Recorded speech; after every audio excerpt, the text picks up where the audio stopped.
Some women or birthing parents and their newborns are ready to go home only a few hours after birth, whilst others will need to stay on the postnatal ward for several days.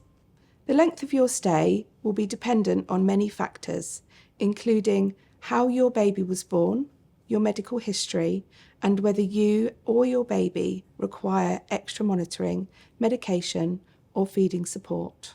When you are both ready for discharge, the team will work with you to make sure this happens as efficiently as possible. Despite this, it can sometimes take several hours or more. This is to ensure that all necessary documentation is complete, any referrals to further services have been made, and that we've had the time to provide supporting advice and answer any questions you may have. Before you go home, a physical examination and a hearing check for your baby will be organised. This may be performed before you are discharged from the hospital or arranged for a later date. Additionally, you or your baby may need to be seen by a doctor before you go home, depending on your individual circumstances.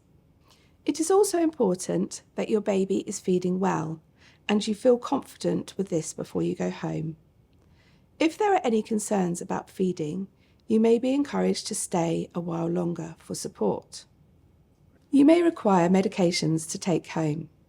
It can take some time to get these from pharmacy, and we appreciate your patience during this wait.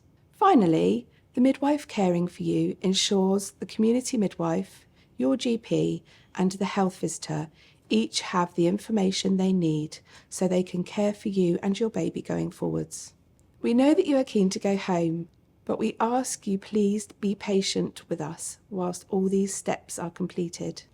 Before you go home, a member of the team will offer you advice on the ongoing care you can expect when you are home, important things to look out for regarding your and your baby's health, how to register the birth, emergency contact numbers, and safe sleeping advice, including the importance of a smoke-free home.